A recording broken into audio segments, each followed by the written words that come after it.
தஞ்சாவூர் மாவட்டம் திருவையாறு ஸ்ரீ சத்குரு தியாகராஜ சுவாமிகளின் 177வது ஆராதனை விழா கோலாகலமாக தொடங்கப்பட்டது.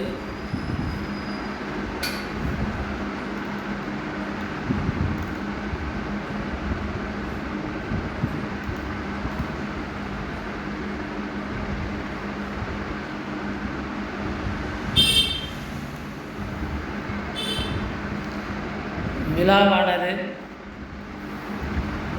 தியாகராஜ ஆராதனை விழா பாரத தேசத்தின் மிக முக்கியமான சொத்து என்றார் சிட்டி யூனியன் வங்கி தலைவரும் நிர்வாக இயக்குநருமான காமகோடி அவர்கள்.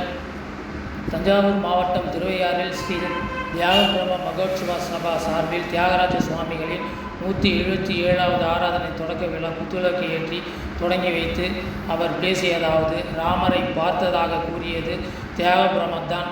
இதுபோல கூறியவர்கள் மிகவும் குறைவு. ராமபிரானை பார்த்து தனது அனுபவங்களை எழுதி பதிவு செய்துள்ளார். ராம நாமத்தை 96 கோடி முறை ஜபம் செய்தால் ராமரை பார்க்க முடியும் என்பதை உறுதிப்படுத்தியவர் தியாகராஜர் சுவாமிகள். இசையிலும் நமது கலை கலாச்சாரத்திலும் அனைத்திலும் விஷயங்களிலும் பாரத தேசத்துடையும் தியாகபிரம்ம மகோத்சவா மிக முக்கியமான சொத்து. இதில் பங்கேற்பது மிகவும் பாக்கியமானது என்றார் காமகோடி. இந்த விழாவுக்கான தமாக தலைவரும் தியாகபிரம்ம மகோத்சவ சபா தலைவருமான ஜி.கே. வாசன் தலைமை வகித்து பேசினார். இச்சபையின் மூலம் தியாகராஜ சுவாமிகளின் புகழையும் கர்நாடக இசையையும் உலகம் முழுவதும் பரப்புவதுதான் தியாகராஜ ஆராதனை விழாவின் உயரிய நோக்கம். இதன் அடிப்படையில் தொடர்ந்து ஆராதனை விழா மிக சிறப்பாக நடத்தப்பட்டு வருகிறது. நிகழாண்டு 177வது ஆராதனை விழா தொடர்ந்து 30ஆம் தேதி வரையில் நடைபெறுகிறது. ராமருக்கு விசேஷமான இந்த மாதத்தை புனித மாதமாக கருதுகிறோம். அயோத்தியில் பாலராமர் பிராண பிரதிஷ்டை செய்யப்பட்ட இந்த புனித மாதத்தில் ராமபிரானின் தீவிர பக்தரான சத்குரு தியாகராஜ சுவாமிகளின் ஆராதனை நடைபெறுவது நமக்கெல்லாம் மிகப்பெரிய பாக்கியமாக இருக்கிறது.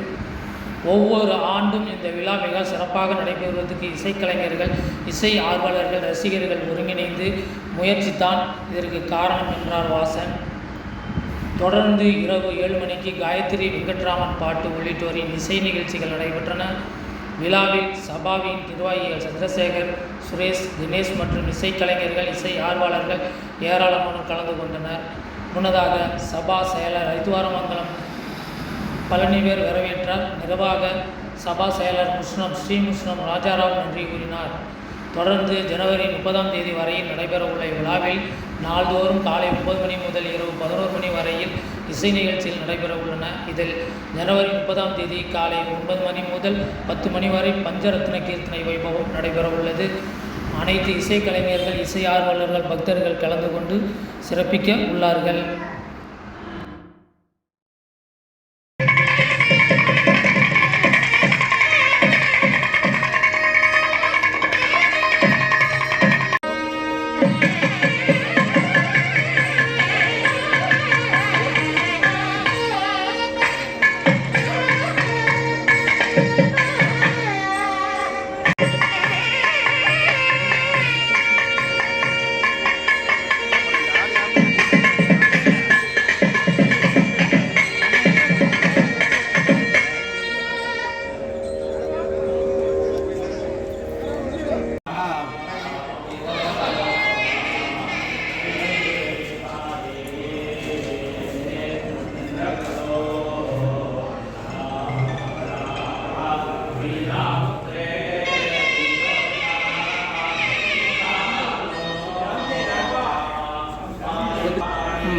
என்ன சொல்கிறத கேட்டு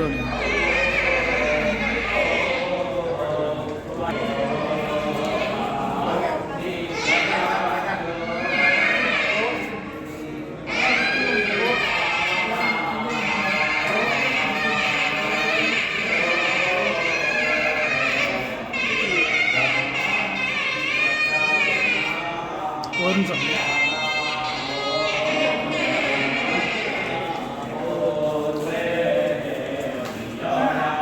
அண்ணா குறுக்க வரோம். அண்ணா ஒரு நிமிஷம் எடுங்க.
வணக்கம்.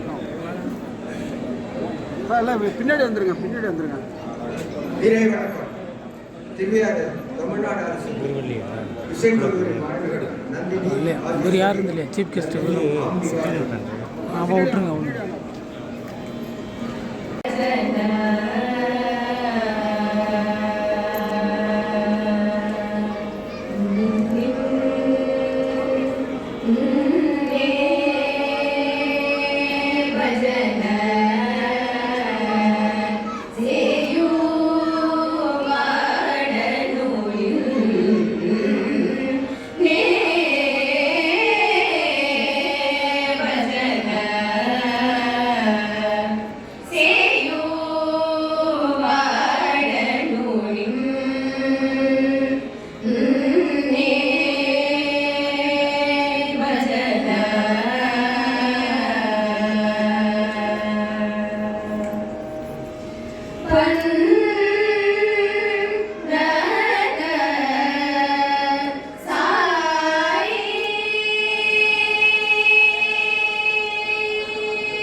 வாங்க போடு நீங்க போடு வாங்க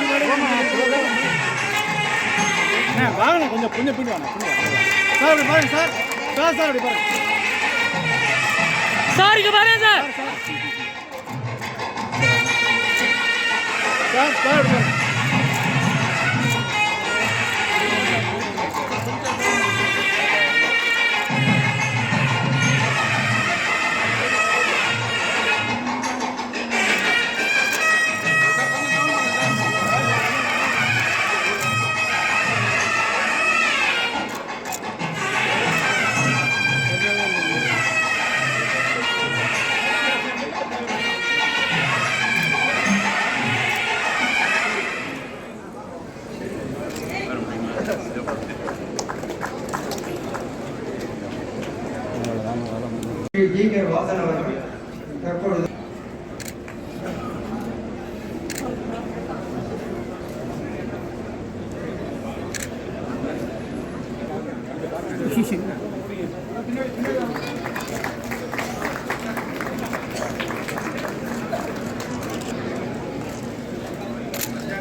நினைவு வழங்குவார்.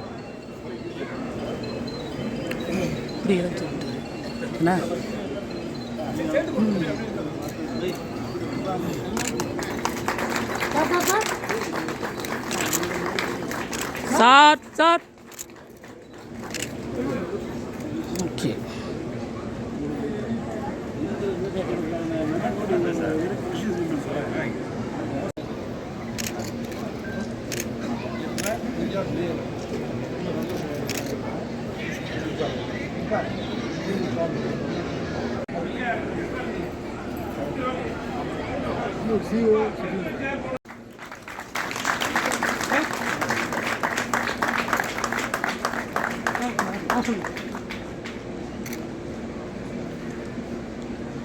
வாசனங்கள்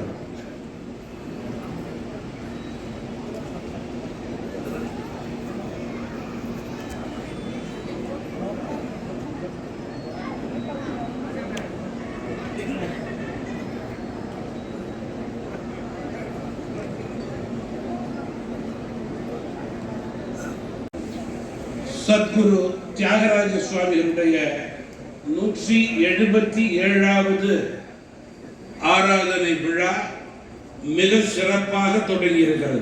பஞ்சரத்ன கீர்த்தனைகளுடன் அஞ்சலி செலுத்தக்கூடிய இசை நிகழ்ச்சி. இதற்கான பணியை மிக சிறப்பான முறையிலே நம்முடைய சபை தனது கடமையாக பயபக்தியோடு தொடர்ந்து செய்து கொண்டிருக்கிறது. இந்த சிறப்பு வாய்ந்த நிகழ்ச்சியிலே கலந்து கொள்ள இயலாத, பங்கேற்க இயலாத லட்சக்கணக்கான மக்கள், ரசிகர்கள் இருக்கிறார்கள். வானொலி, தொலைக்காட்சி, பத்திரிகை உள்ளிட்ட பல்வேறு புதிய தொழில்நுட்பத்தின் மூலம் இந்த நிகழ்ச்சியை பார்த்து, கேட்டு, ரசித்து, பாடி தியாகராஜ சுவாமிகளுடைய புகழ் பாடுவதும், அவர்கள் அந்த பெருமையை பரப்புவதும் பெருமைக்குரியது என்ற நேரத்திலே நான் குறிப்பிட விரும்புகிறேன். ஆராதனை விழாவினுடைய உயரிய நோக்கமே சபையின் மூலம் தியாகராஜ சுவாமிகளுடைய புகழையும் கர்நாடக இசையையும் உலகம் முழுவதும் பரப்புவதுதான். அதன் அடிப்படையிலேயே தொடர்ந்து ஆராதனை விழா மிக சிறப்பாக நடந்து கொண்டிருக்கிறது. இந்த வருடம் 177வது ஆராதனை விழாவுக்கு மரியாதைக்குரிய துக்ளக் ஆசிரியர் திரு குருமூர்த்தி அவர்களை அழைத்திருந்தோம். எதிர்பாராத விதமாக துவக்க விழா நிகழ்ச்சியிலே அவர்கள் கலந்து கொள்ள முடியாத ஒரு சூழல் ஏற்பட்டதின் காரணமாக அவர்கள் இன்று வர இயலவில்லை. இப்படிப்பட்ட ஒரு சூழலிலே நேற்றைய முன்தினம் மாலை எப்படி விழாவை மிக சிறப்பாக நடத்துவது, சாதாரணமாக கௌரவ விருந்தோர்கள் பல்வேறு காரணங்களுக்காக வர இயலாத இருந்தது புதிதல்ல. தலைவர் என்ற முறையிலே தலைவர்கள் அதை நடத்தி கொண்டிருந்தோம். இருப்பினும் இந்த வருடம், இந்த மாதம் புனித மாதம், ராமருக்கு விசேஷமான மாதமாக இந்த மாதத்தை நாம் கருதுகிறோம். உடனடியாக நினைவுக்கு வந்தது நம்முடைய மதிப்பிற்கும் மரியாதைக்கும் உரிய சிட்டி யூனியன் வங்கியினுடைய மதிப்பிற்குரிய திரு காமங்கோடி அவர்கள் தான். அவர்களுக்கு என்ன வேலை, எங்கு இருக்கிறார், வருவாரா வரமாட்டாரா என்றெல்லாம் எனக்கு தெரியவில்லை. தொலைபேசியிலே அவர்களை அழைத்தேன். இதுதான் விஷயம், நீங்கள் வர வேண்டும் என்று சபை எண்ணுகிறது என்று சொன்னேன். அடுத்த வினாடியே நான் வருகிறேன், பெங்களூரிலே இருக்கிறேன். வங்கியினுடைய முக்கிய கூட்டங்கள் நடந்து கொண்டிருக்கிறது. இருப்பினும் சபைக்கு வருவது என்னுடைய கடமை என்று அவர்கள் கூறியது கர்நாடக இசைக்கு அவர்கள் கொடுக்கும் முக்கியத்துவமும் ஆன்மீகத்துக்கு அவர்கள் கொடுக்கும் முக்கியத்துவமும் இந்த சபையின் மீது அவர்கள் வைத்திருக்கின்ற மரியாதைக்கு எடுத்துக்காட்டு என்று நான் பெருமையோடு இங்கே குறிப்பிட விரும்புகிறேன். மரியாதைக்குரிய நம்முடைய சிறப்பு விருந்தினர் திரு காமகோடி அவர்கள் 2011ஆம் ஆண்டு சிட்டி யூனியன் வங்கியிலே பணிபுரிய தொடங்கினார்கள். பல்வேறு புதிய செயல் திட்டங்கள் மூலம் இளமை பருவத்திலேயே அந்த திட்டங்களை எல்லாம் மக்களுக்காக வங்கியின் மூலம் நடைமுறைப்படுத்தி வங்கியின் வளர்ச்சியை அவர்களது தந்தை ஐயா நாராயணன் வழியிலே உறுதிப்படுத்திய பெருமை திரு காமகோடி அவர்களுக்கு உண்டு என்பதை இங்கே தெரிவிக்க விரும்புகிறேன். அவர்களது மறைந்த தந்தை ஐயா நாராயணன் அவர்களை பற்றி இந்த நேரத்திலே நம்மால் நினைத்து பார்க்காமல் இருக்க முடியாது.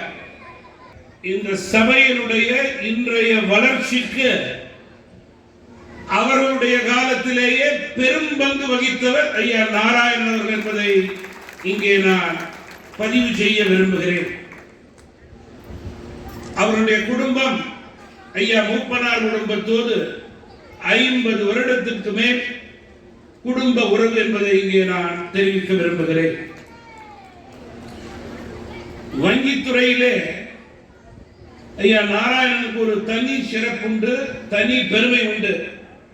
அந்த இலக்கை இதுவரை இந்தியாவிலே வங்கியிலே யாரும் தொட்டது கிடையாது. அது என்னவென்றால் சிட்டி யூனியன் வங்கி, அப்பொழுது கும்பகோணம் சிட்டி யூனியன் பேங்க் இல்லைங்களா, அதனுடைய தலைவராக 24 ஆண்டுகள் கடமை உணர்வோடு நேர்மையோடு பணியாற்றியவர்கள் என்பதை இங்கே நான் சுட்டிக்காட்டுவது என்னுடைய கடமை என்று கருதுகிறேன். அவர்களுடைய வழியை பின்பற்றி நம்முடைய மரியாதைக்குரிய திரு காமகோடி அவர்கள் நேர்மை வெளிப்படை தன்மையோடு செயல்பட்டு டெல்டா மாவட்டத்திற்கும் சிட்டி யூனியன் வங்கிக்கும் சிறப்பு சேர்ப்பவர் மட்டுமல்ல, இந்தியா பொருளாதார ரீதியாக கொரோனா காலத்துக்கு பிறகு உயர்ந்து கொண்டிருக்கின்றது என்றால் அந்த புனித பணியிலே முதல் வரிசையிலே இந்தியாவிலே அமரக்கூடிய தகுதி பெற்ற ஒரு நிதி நிலை நிபுணராக இங்கே அவர்கள் வருகை புரிந்திருக்கிறார் என்பதை நான் சுட்டிக்காட்ட விரும்புகிறேன். நாட்டினுடைய வளர்ச்சிக்கு, நிதி மேலாண்மைக்கு அவர்களது பணி மேலும் தொடர, சிறக்க, வளர தியாகராஜ சுவாமிகள் முன்னிலையிலே நான் பாராட்டுகிறேன், வாழ்த்துகிறேன். அவர்கள் இன்றைக்கு இங்கே வந்திருக்கின்றார்கள் என்றால் எந்த முன்னேற்பாடும் இல்லாமல் ஒப்புக்கொண்டு அவர்கள் வருகிறார்கள் என்றால் ஒரே வரிதான், சிட்டி யூனியன் வங்கியையும் நம்முடைய சபையையும் யாரும் பிரித்து பார்க்க முடியாது என்பதற்கு இது ஒரு எடுத்துக்காட்டு என்று கூறலாம். அவர்களை பற்றி பல விஷயங்களை நாம் எல்லாம் கேள்விப்பட்டிருப்போம். அவருடைய தந்தை கூறியதாக நான் கேள்விப்பட்டேன். அமெரிக்கா செல்லவில்லை, தந்தையின் சொல்லை கேட்டு இங்கேயே தன்னுடைய உயர்ந்த பணியை சிறந்த முறையிலே துவங்கினார். ஆனால் அவர்களது அறிவாற்றலின் காரணமாக அறிக்கையின் அடிப்படையிலே அவர்கள் உயர் அங்கீகாரத்தை அமெரிக்காவிலே பெற்றார்கள். அவர்களது தந்தையாருடைய வாய் முகூர்த்தம் வெள்ளை மாளிகையில் அன்றைய அதிபர் திரு ஜார்ஜ் புஷ் அவர்களால் அழைக்கப்பட்டு வரவேற்கப்பட்டு பாராட்டப்பட்டு அதிபருடன் இரவு உணவு அருந்தும் வாய்ப்பினை நம்முடைய காமகோடி அவர்கள் பெற்றது இந்தியர்கள் அனைவர்களுக்கும் பெருமை என்று நான் குறிப்பிட விரும்புகிறேன். பெரியோர்களே, தாய்மார்களே, மரியாதைக்குரியவர்களே, 4 தினங்களுக்கு முன்புதான் அயோத்தியிலே ராமர் கோயிலுக்கு பிரதிஷ்டை நடந்தது. ராமபிரான் மீது மிகவும் பற்று கொண்ட அவரது தீவிர பக்தர் தான் சத்குரு தியாகராஜ சுவாமிகள் என்பதை நாம் நன்கு அறிவோம். இந்த புனித மாதத்திலே நம்முடைய 177வது ஆராதனை விழா நடைபெறுகின்றது. நமக்கெல்லாம் பெரிய பாக்கியம். அதிலே இன்றைக்கு நாம் எல்லாம் எதிர்பாராத வகையிலே எங்கு பார்த்தாலும் சிட்டி யூனியன் வங்கிதான். சபை சிட்டி யூனியன் வங்கி பிரிக்க முடியாது என்று நான் கூறினேன். அதனுடைய முதன்மை மனிதர் இந்த புனித மாதத்திலே, இந்த முக்கியமான தருணத்திலே இங்கே சிறப்பு விருந்தினராக வரி புரிந்திருப்பது ராமபிரானுடைய ஆசீர்வாதமும் தியாக பிரம்மத்தினுடைய ஆசீர்வாதமும் உங்களுக்கு உண்டு. வருங்கால இந்தியாவுடைய வளர்ச்சிக்காக வங்கிக்கும் உண்டு என்று நான் குறிப்பிட விரும்புகிறேன். வங்கியும் மற்றும் பல்வேறு நல்ல உள்ளங்களும் நலன் விரும்பிகளும் அவர்கள் துணையோடு ஆராதனை விழா வருடத்திற்கு வருடம் சிறக்கக்கூடியதாக நடைபெற்றுக் கொண்டிருக்கிறது. இதற்கு காரணம் இசை கலைஞர்களும் இசை ஆர்வலர்களும் ரசிகர்களுடைய ஒருங்கிணைந்த முயற்சிதான் என்பதை இந்த தருணத்திலே நான் மகிழ்ச்சியோடு நெகிழ்ச்சியோடு தெரிவித்துக் கொண்டு சபையின் சார்பிலே நம்முடைய மரியாதைக்குரிய அரங்காவலர்கள் இங்கே வருகை புரிந்து அமர்ந்திருக்கிறார்கள். செயலாளர்கள் இங்கே அமர்ந்திருக்கிறார்கள். பொருளாளர் அவர்கள் அமர்ந்திருக்கிறார்கள். நம்முடைய துணை காரியதர்சிகள் இங்கே அமர்ந்திருக்கிறார்கள். நம்முடைய சபையினுடைய மரியாதைக்குரிய உறுப்பினர்கள் இங்கே அமர்ந்திருக்கிறார்கள். சபையினுடைய ஆயிரக்கணக்கான ரசிக பெருமக்கள் இங்கே அமர்ந்திருக்கின்றீர்கள். அவர்கள் அத்துணை பேர் சார்பிலும் நம்முடைய மதிப்பிற்கும் மரியாதைக்கும் உரிய ஐயா காமகோடி அவர்களுக்கு வணக்கத்தையும் வாழ்த்துக்களையும் பாராட்டுக்களையும் நன்றியையும் கூறி விடைபெறுகிறேன். வணக்கம்.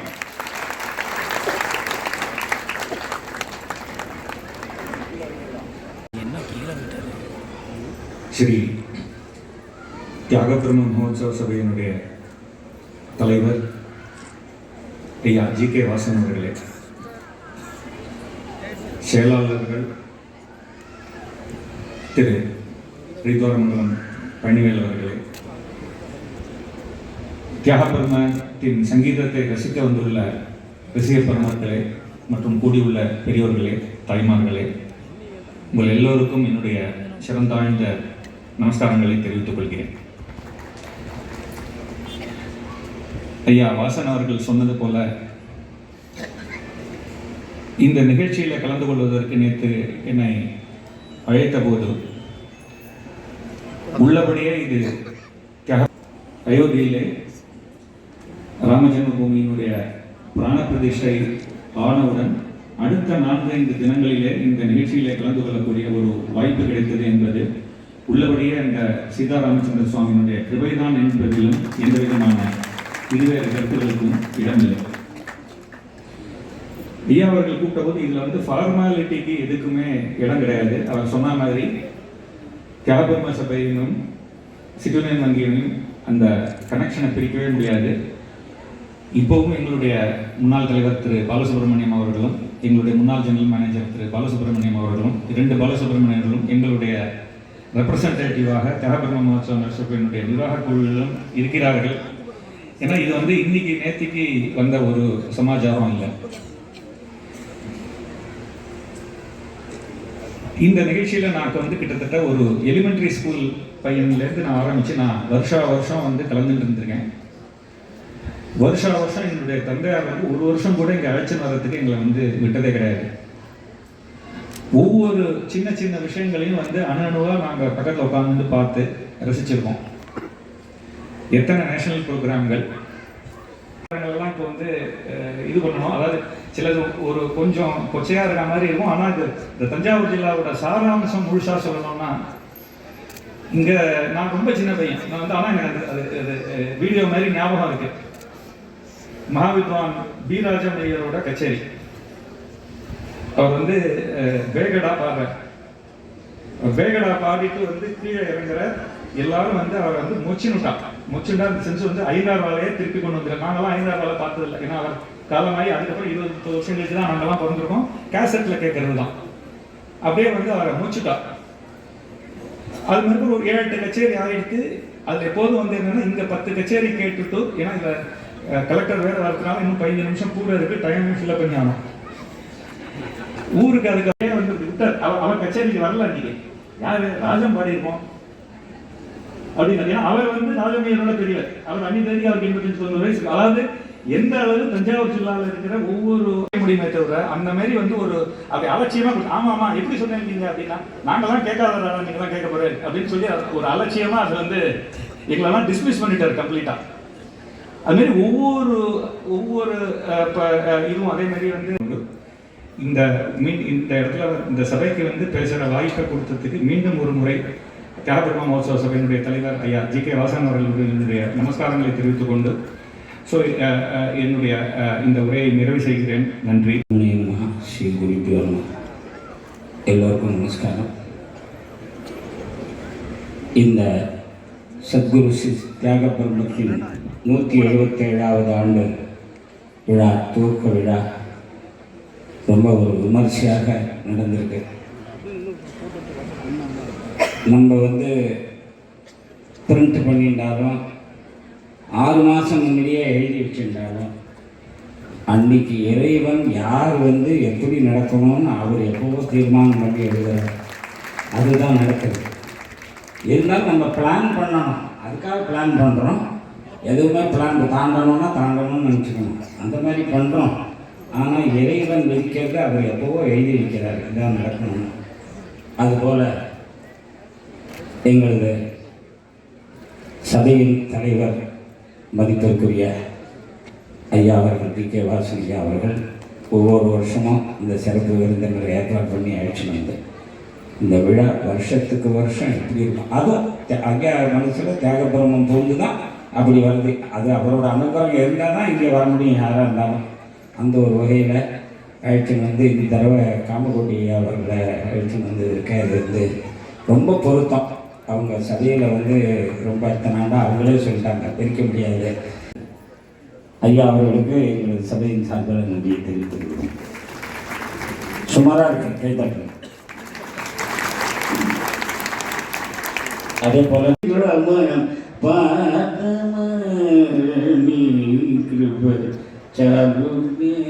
அப்படின்னு எழுதினார்.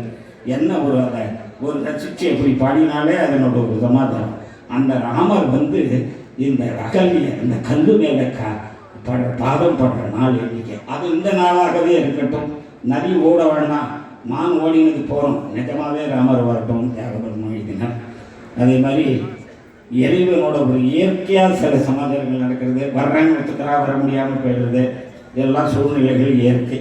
அதெல்லாம் பொறுத்து எல்லாரும் வந்துட்டு இருக்காங்க. வராத வித்வான்கள் வரணும்னு நான் வந்து தயவு பண்ணி ரெக்வஸ்ட் பண்ணி கேட்டுக்கிறேன். வரணும்னு முதல்ல நினச்சிக்கோங்க, அப்புறம் வர முடியும். வந்த வித்வான்களுக்கு நன்றி. வரக்கூடிய வித்வான்களுக்கு வரணும்னு அவருக்கு தியாகபிரம்மம் வந்து அனுகிரகம் பண்ணட்டும்னு வேண்டிட்டு நான் வந்து இந்த உரையை முடிச்சுக்க போகிறேன். இது பரமாத்மா புது மிக்சர் ஒன்று வாங்கியிருக்கார். ஆனால் அது எங்களை வச்சு டெஸ்ட் பண்ணியிருக்காரு. நீங்கள் சுருக்கச்சு டெஸ்ட் பண்ணி நல்லா வைக்கணும்னு கேட்டுக்கிறேன். அதுக்கும் தியாகபிரம்மம் அனுகிரகம் இருக்கட்டும் அப்படின்னு கேட்டுட்டு, நீங்கள்லாம் ரொம்ப நல்லா திரளாக வந்திருக்கேன். 2 வருஷம் கொரோனாவனால கொஞ்சம் ஒரு இருந்தது. இப்போ எல்லாம் சரியாக போயிட்டு இந்த தடவை ராமர் ஒரு அந்த சமாதானத்தினால எல்லா இடத்துலையும் ஜபங்கள் நடந்திருக்கு. அதே மாதிரி இங்கே பிரமாதமாக ஒரு தியாகபிரம்மம் ராமரை பார்த்தா. அப்போ கூட அவர் சொன்னார், நாத்துபை கலிஞர்ல ஆதானு பாருக சீஜானகி பதி பயோஜாட்ச சீ தியாகராஜன் தச்சாங்க. ఈ జగతిలో నిన్ను పూజించు వారైన அவ்வியாஜமனு புரோத்து ராஜு நீ வாடைன. அப்போ சொன்னார், நான் வந்து பாரு உன்னோட பைத்தியமாக இருக்கேன், நீ ஆத்துக்காரியோட வரும்போது பூமாதேவியோட உங்க பெருமிதமாக நினைப்ப, அப்போ கூட I don't want to see your face. கீழே உன்னோட பாதம் பிடிச்சிதா, ஸ்ரீராம பாதமாக நீ திருப்பச்சாலுன்னு அவன் நினச்சிருந்த மாதிரி உன் பாதத்தை கெட்டியமாக பிடிச்சி விட்டுருவேன் அப்படின்னு சொல்கிறேன். எல்லாரும் ஒய்ஃபோட வரும்போது ஒரு பெருமிதமாக இருப்பா. அந்த மாதிரி தான் ராஜானுபாகவாக இருக்கிற மாதிரி ஜானகியோட வரும்போது நினைக்கிற இல்லையா, அந்த மாதிரி உன்னோட பாதத்தை தான் நான் பார்க்கணும் தவிர மூஞ்ச பார்த்துட்டு மாட்டேன் கேமரா இல்லையான்னு. அவ்வளவு ஒரு திருஷ்டாந்தத்தில் பாடோட ஒரு பக்தி அப்படி எழுதியிருக்காரு.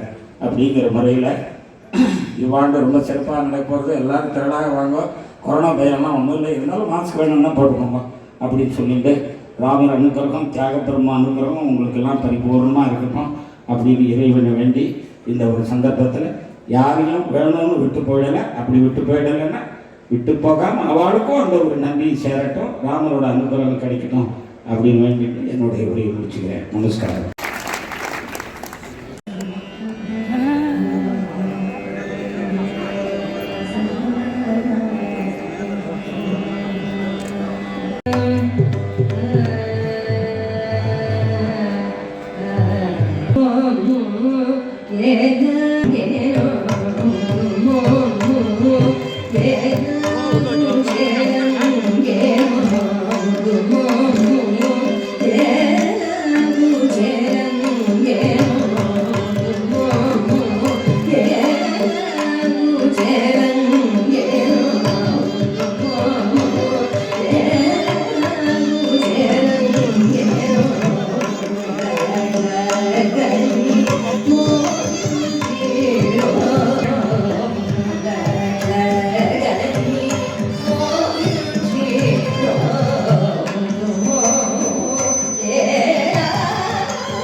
தியாகராஜ ஆராதனை இன்றைக்கி ரொம்ப வெகு சிறப்பாக தொடங்கியிருக்கு.